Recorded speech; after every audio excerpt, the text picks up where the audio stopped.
Hola, Hola! bon dia. Ça fait longtemps qu'on n'a plus filmé. Oui, c'est d'ailleurs pour ça qu'aujourd'hui on va faire un petit récapitulatif, un petit tour du terrain. Et on va pas Je dire vais l'année t'interrompre passée. comme d'habitude, puisque je le fais tout le temps. J'ai remarqué ça en regardant les vidéos, mais ça fait rien, c'est comme ça. Mais oui, pour cette vidéo, c'est pour vous remontrer les petits changements et à nouveau les nouvelles idées, parce que l'hiver sert à ça, c'est à réfléchir et à trouver de nouvelles inventions, du changement un petit peu. Voilà, c'est vrai. On a eu beaucoup d'idées pour l'aménagement du terrain qu'on va vous expliquer. Et c'est vrai il y a longtemps qu'on n'a plus fait de vidéo, il y a un peu plus d'un mois.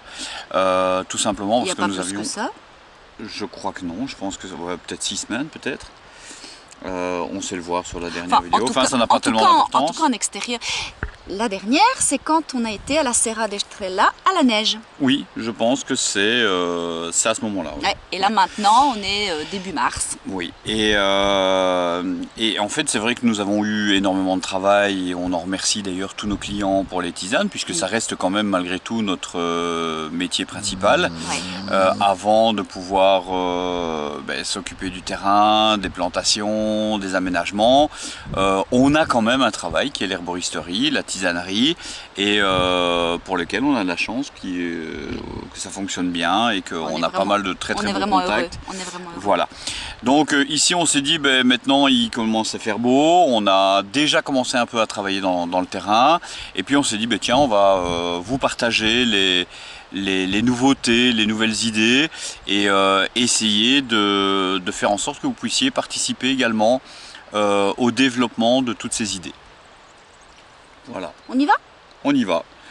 On y va. À tout de suite. À tout de suite.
Voilà, deuxième saison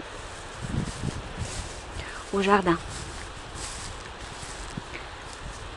Alors cette année, les bacs de culture, on a décidé de les déplacer, de les décoller du mur.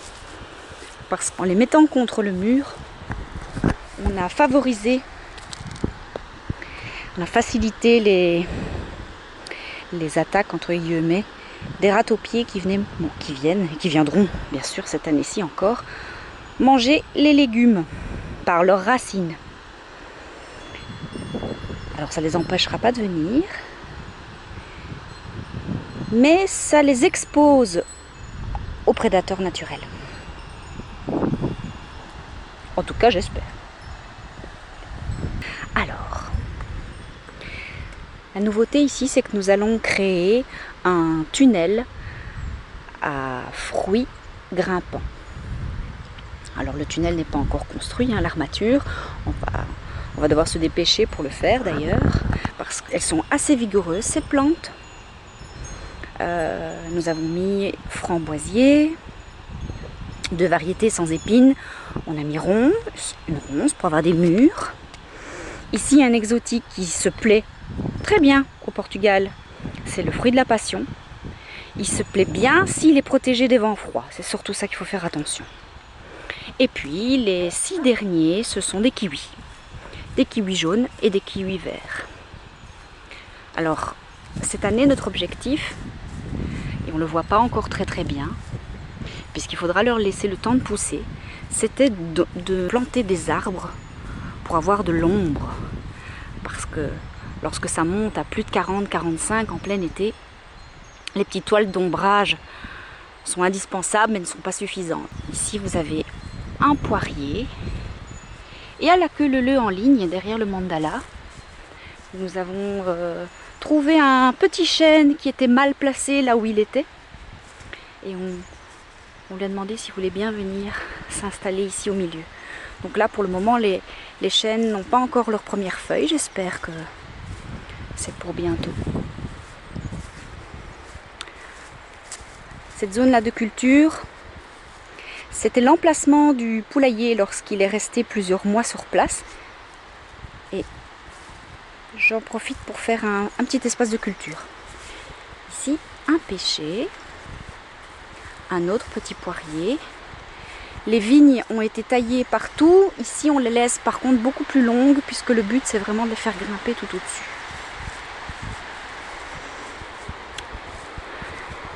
Ma baguette de pommier, un petit fruit, et ici, un tilleul. Alors certains arbres ont été achetés, d'autres, on les a retirés de notre environnement proche. Alors ce petit coin-ci, on le dédie à la détente. Parce qu'on est vraiment dans un petit coin cocon, protégé du vent justement. L'olivier va nous donner de l'ombre. Enfin, il fera ce qu'il peut, puisqu'on l'avait taillé l'an passé. Le barbecue, on l'a déplacé, on l'a reconstruit ici. Et du coup, on est tout près du potager. On a fait quelques barrières qui sont faites en branchage. On appelle ça des haies sèches. Alors les haies sèches ont des aspects totalement différents. Celui-ci, il est fait avec des branchages très légers. À d'autres endroits, on va le faire avec des morceaux de bois beaucoup plus durs, avec le bambou, avec le bois des vignes qu'on a taillé. On le fait un peu avec tout ce qu'on a sur place. Le but, c'est ça, c'est de ne pas brûler. Si on n'a pas l'occasion de faire du broyat et du BRF, eh bien, c'est vraiment l'occasion d'en faire des haies sèches. Et la haie sèche, elle a pour intérêt de protéger en partie du vent froid et de permettre la biodiversité parce qu'à l'intérieur, les insectes, les petits animaux viennent s'y cacher. C'est aussi le but d'avoir des petits prédateurs, des limaces et des escargots qui vont à un moment donné envahir l'espace puisque ça va bientôt être le temps de replanter au potager. Et là on peut observer le paillage qui a déjà été bien visité. C'est le signe que le printemps est là. Alors cette année, j'ai dû vraiment me conditionner à laisser les sauvageonnes pousser parce que l'an passé je me suis rendu compte que j'en retirais beaucoup trop. Et du coup, dès que vous mettez vos petits plants en terre, que ce soit sous forme de semis ou de petites plantules, ben, les escargots et les limaces n'ont que ça à manger, donc elles se jettent dessus. Donc ici, on laisse le temps à ces sauvageonnes de pousser et de prendre un peu de place. Le coin des sauges, elles ont passé l'hiver, leur premier hiver ici en terre, et cet hiver pour le centre du Portugal a été assez froid. Les voisins n'avaient plus connu ça depuis très longtemps. On a eu quand même du gel pendant plusieurs jours, mais elles ont résisté. Enfin, on en a perdu une ou deux, mais j'ai eu l'occasion en automne de récupérer quelques plants qui s'étaient marcotés tout seuls. Ça veut dire qu'une des branches s'était couchée sur le sol et avait refait des petites racines. Et donc j'ai eu l'occasion, vous voyez ici, j'ai des bébés sauges Apiana qui prennent le relais de celles qu'on a perdues, parce qu'on en a perdu quand même 3 en tout.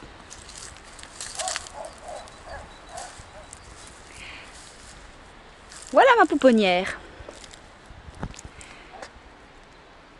Alors les semis sont bien en route déjà depuis plus d'1 mois.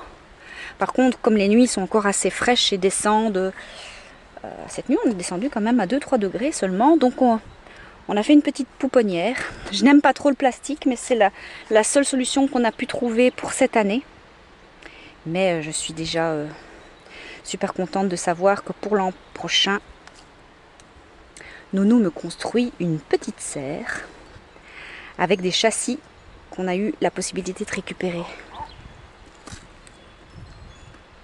Et donc il va bientôt être temps de remettre les salades par exemple. Je vais commencer à les mettre au potager très bientôt. Et je poursuis mes semis bien sûr.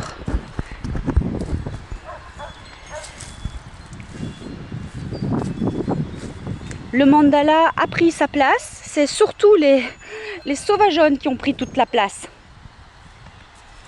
Mais bon, si je veux pas passer tout mon temps à désherber, je dois faire avec. Mais ici on a par contre désherbé les endroits où vous avez les tout petits, les semis qui sont un peu trop petits et qui ne peuvent pas accepter la concurrence des herbes folles qui sont trop grandes. Donc plutôt que de les arracher, je les coupe, mais elles poussent super vite. Là c'est la mélisse de l'an passé qui a bien pris de place. Il y a un super beau plant de fumeterre qui est venu nicher. Bon, je le laisse parce qu'en fait il fait de l'ombre, il ne gêne pas. La fumeterre est une super plante médicinale pour le foie. C'est peut-être un petit message. Maintenant c'est une plante très délicate à utiliser en que quelques jours. Parce qu'elle est fort puissante. Oui, ben encore un plant de fumeterre. Ça va, j'ai compris. Là j'ai un peu de menthe poivrée. Ici c'est le petit coin où j'ai mis la sarriette et le thym.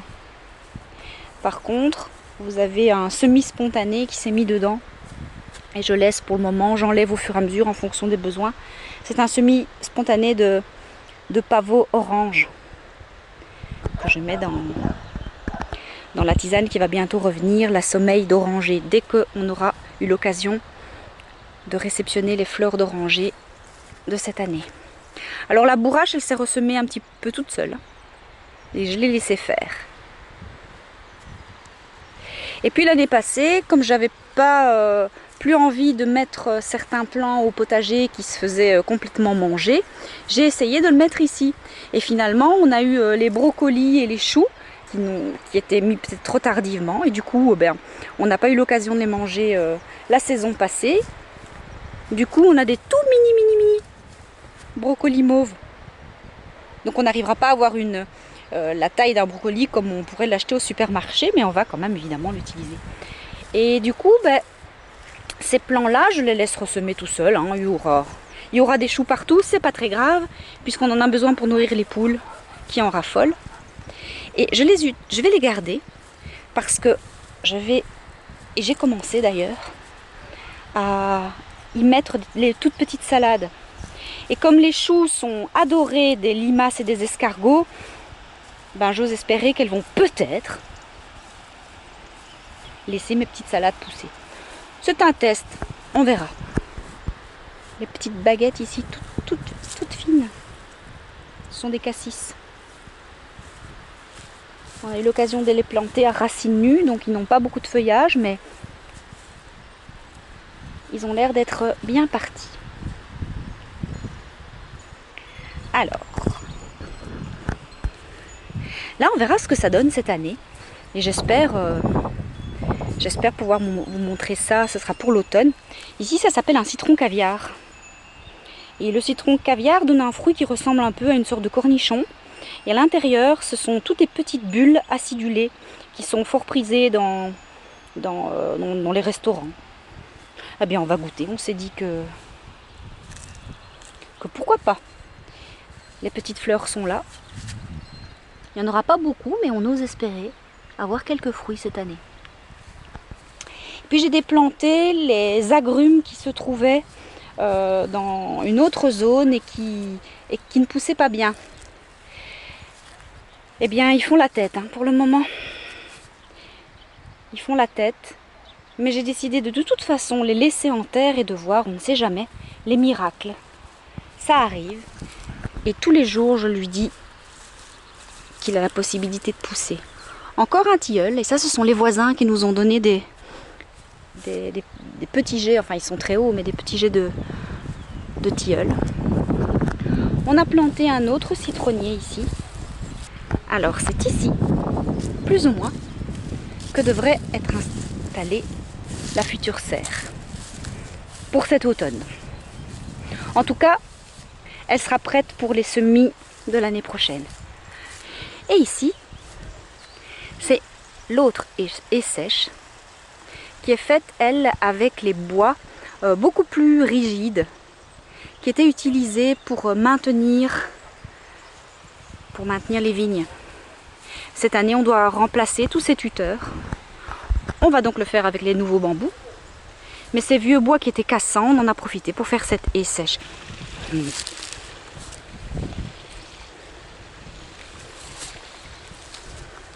Ben voilà,